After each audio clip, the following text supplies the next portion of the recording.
BJP ने अपने असम के चुनाव के लिए पहले चरण और दूसरे चरण के लिए 70 कैंडिडेट का लिस्ट घोषित कर दिया है और इसके साथ ही उसने बीजेपी ने कल दिल्ली में एक प्रेस कॉन्फ्रेंस में जो प्री पोल अलायंस है असम के लिए उसकी भी घोषणा कर दी है। तो बीजेपी उसके जो मेन सहयोगी पार्टी है असम में असम गण परिषद और जो बोडोलैंड क्षेत्र है वहां पे जो उसकी नई पार्टनर पार्टी है प्रमोद बोडो की यूपीपीएल, इन दोनों पार्टियों के साथ एक प्री पोल अलायंस में इस बार चुनाव लड़ेगी। और इसमें जो 126 सीट्स हैं, 126 सीट्स हैं असम में, इसमें 92 सीट्स में बीजेपी खुद लड़ेगी, 26 सीट्स में एजीपी लड़ेगी और 8 सीटों में जो बोडोलैंड क्षेत्र में 8 सीटों में यूपीपीएल लड़ेगी। और जो की पॉइंट्स है इस बार, जो पहले 2 चरण के लिए जो मतदान होना है 27 मार्च से शुरू होना है मतदान और दूसरा चरण का मतदान 1 तारीख को होना है। जो 2 चरण है बहुत क्रूशियल है क्योंकि अपर असम और जो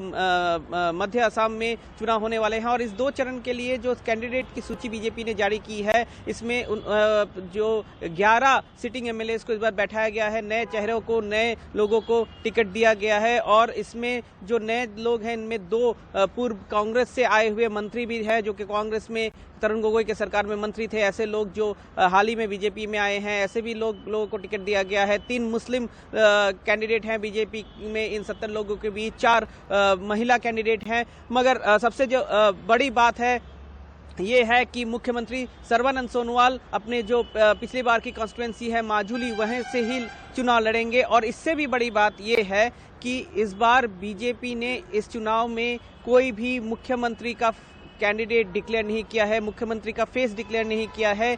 तो इससे जो अटकलें लगाई जा रही है कि बीजेपी अपने जो 2 बड़े नेता हैं असम में, मुख्यमंत्री सर्बानंद सोनोवाल और उनके कैबिनेट में सबसे महत्वपूर्ण और सबसे पावरफुल मंत्री कहे जाने वाले बीजेपी के उत्तर पूर्व के चाणक्य कहे जाने वाले हिमंत विश्व शर्मा, उनको भी वो भी इस बार चुनावी मैदान में है। उन्होंने इसके पहले बहुत बार कहा था कि वो इस बार चुनाव नहीं लड़ना चाहते हैं, मगर उन्होंने जो फाइनल डिसीजन है वो पार्टी के ऊपर रखा था। और पार्टी के सूत्रों के मुताबिक जो खबर हमें लग रही है कि पार्टी ने हिमंत विश्व शर्मा को कन्विंस किया कि आप चुनाव लड़े। और हिमंत विश्व शर्मा इस बार फिर से जो उनकी ट्रेडिशनल कॉन्स्टिट्यूएंसी है जहां से वो पिछले 20 साल में चुन के आ रहे हैं, हर बार चुनाव जीतते हैं, जालुकबाड़ी कॉन्स्टिट्यूएंसी, वहां से वो लड़ेंगे। मगर जब इसका मतलब ये भी बनता है कि दोनों ही बड़े नेताओं को प्रोजेक्ट करेगी बीजेपी। और आगे आने वाले दिनों में जब चुनाव का नतीजा निकलेगा उसके ऊपर डिपेंड करेगा कि बीजेपी अगर सरकार बना सकती है तो उसका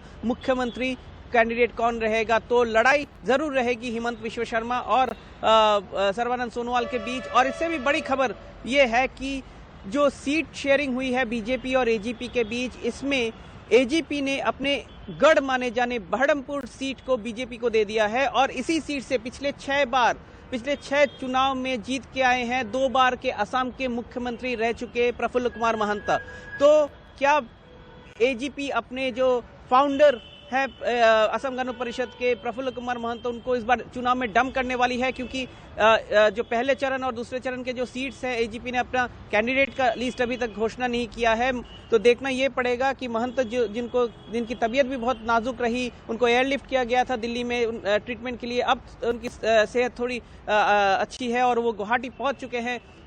और जो अटकलें ये लगाई जा रही हैं और सूत्रों के मुताबिक भी जो खबर हमें आ रही है कि प्रफुल्ल महंत इस फैसले से नाखुश हैं और वो शायद फिर से जो एजीपी में स्प्लिट हो सकता है और उनके साथ जो नेता है वो निकल के आ सकते हैं। और कांग्रेस के सूत्रों से ये भी खबर लग रही है कि महंत जो कांग्रेस के ग्रैंड अलायंस है इनके साथ भी बात कर रहे हैं। तो क्या होगा प्रफुल्ल महंत का नेक्स्ट मूव, ये भी देखने लायक बात रहेगी इस जो आगे आने वाले दिनों में। और एनटीसीए प्रोटेस्ट से जो नई पार्टियां उभर के आई हैं, इसमें से जो सबसे बड़ी प्रोमिनेंट पार्टी है असम जातीय परिषद, उन्होंने भी पहले चरण के लिए 18 उम्मीदवार के नाम घोषित कर दिए हैं। इसमें से पार्टी के जो प्रेसिडेंट हैं और आसू के जो फॉर्मर लीडर है लुरिन ज्योति गोगोई, वो दुलियाजान से लड़ेंगे। और पार्टी के जनरल सेक्रेटरी जो कि पूर्व मंत्री रह चुके हैं जगदीश भुइया, वो सदिया से लड़ेंगे। तो पूरी तरह से तैयारी में लग चुकी है सभी राजनीतिक पार्टी। कांग्रेस अपना जो लिस्ट वो तैयार करने में जुटी हुई है। इस बार स्क्रीनिंग कमेटी गुवाहाटी में बैठ के ही ये लिस्ट तैयार कर रही है। तो पूरी तरह से अब राजनीतिक पार्टी अपने उम्मीदवार लिस्ट को लेके आगे आने के लिए तैयारी कर चुकी है असम में।